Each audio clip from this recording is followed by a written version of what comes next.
this is Rob, and we're doing the news live from Cannes, and I'm lucky enough to have Luttrell, who's the CTO of the Brandtech group, who just acquired Jellyfish, which is a big deal in the marketplace. Congratulations, and thanks for doing this. Thank you. Glad to be here. Yeah, exciting news, right? Yeah. It's a big merger, Yeah.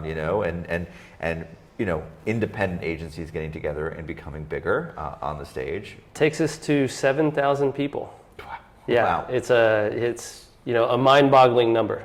Yeah, and I mean, what are you doing in Cannes? Like, what kind of 2-3 things or 1-2 things that you really want to get done while you're here? So first and foremost is just having tons of meetings, both organized and then just walking along the Crusade. I stopped 3 times on the way here to catch up with people that I hadn't met in a while. The things we're accomplishing here, obviously the announcement about Jellyfish. We also made another acquisition, Pencil AI, an AI-powered, generative AI-powered platform that makes ads for leading marketers, and they're launching a new product, Pencil Pro, that we're very excited about. That's kind of the 2 headlines, and then just meetings in the sun. Got it. Awesome.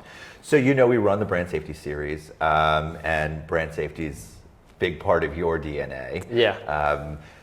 We're expanding the conversation beyond just brand safety to digital safety, but tell us a little bit about your DNA and kind of the things you've worked on in the brand safety space. Oh, wow. So funny enough, last week I found out I got my 4th patent in brand safety related technology. Wow, so congratulations. I've got patents in viewability, fraud detection, supply path optimization, and oh my God, there's a 4th one, doesn't matter. So I was a founder at Integral Ad Science, co-founder as CTO there, and I was a founder CEO at Amino Payments. The first around obviously brand safety, and then the other one bringing transparency to the supply chain, which I think ultimately is one of the unlocks for brand safety.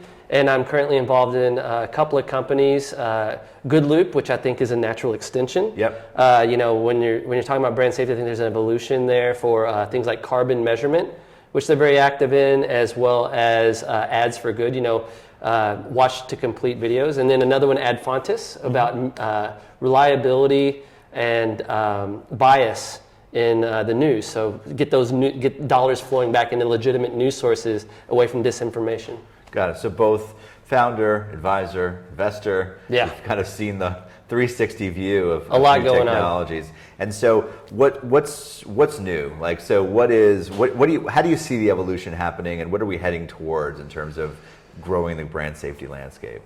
Well, I think that the average consumer is now, because of, we're beyond the information age. We're on the information fire hose. Average, everyday people are becoming more and more aware of how their brands are thinking about the world, political causes, everything all around them. You see that in both the left and the right. So I think that the natural evolution of brand safety is starting to move less away from just the black and white stuff that I worked on earlier in my career, where just very plain adult or hate speech or whatever, and more into nuanced conversations about what your brand really stands for, and making sure that your advertisements are showing up in places that reflect that. So are you having those conversations with brands now? Like, how are brands starting to talk to their customers about what they're doing to keep them safe online? So brands so I think that the conversation is now coming back the other way. The customers are being very loud and letting the brands know their views on how the brands are behaving, so I think the conversation's a little bit backwards. Yeah. The brands then will come to agencies like ours. Even though we're not an agency, we're more of a tech-enabled services and platform company. But they'll come to us, and our job is to offer them the best technology, the best solutions to make sure that they're achieving their objectives. So you think the consumers are driving the conversation forward? Yeah, being a cynical capitalist, the brands doing the right things is not divorced from, in fact, it's intricately intertwined with positive outcomes for the brand. So case in point, investment in journalism is down 80% over the last decade. That's a stat I heard literally this morning. Yet, and that's because there's this fear of negative adjacency. But nowhere are you going to find a more concentrated, better audience for your message frequently than the NewYorkTimes.com or Wall Street Journal or whatever.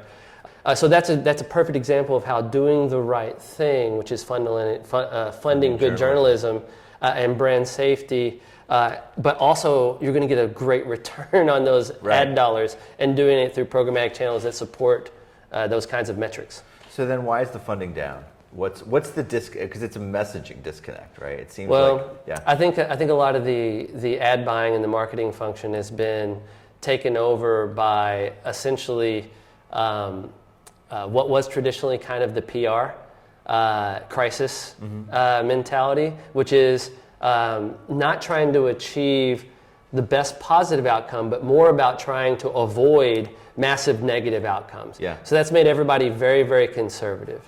Fortunately, there are tools emerging that can allow you to stay somewhat conservative, but not defund the Wall Street Journal and the Times at the same time. Got it. So you're a CTO, technologist at heart. What are you working on? What are you keeping your eye on technology-wise right now? Well, if you don't, I think it's illegal. You get your CTO card taken away if you don't say the word AI in any interview. So I've said it now. Okay. But in all seriousness, letters. Yeah, it's 2 letters. It stands for artificial intelligence. Right. And that's very much at the top of our mind. It's the meteor hurtling towards the marketing landscape. And so we're busy incorporating AI into all of our marketing functions, and as well as the interfaces kind of behind the scenes of how our clients are going to be working with the tools that we provide. Got it. Well, so look out for new technology, larger business, clients leaning in. Exciting. Yeah, absolutely. Yeah, thank you. Thank you, Rob. Good job. That's the news.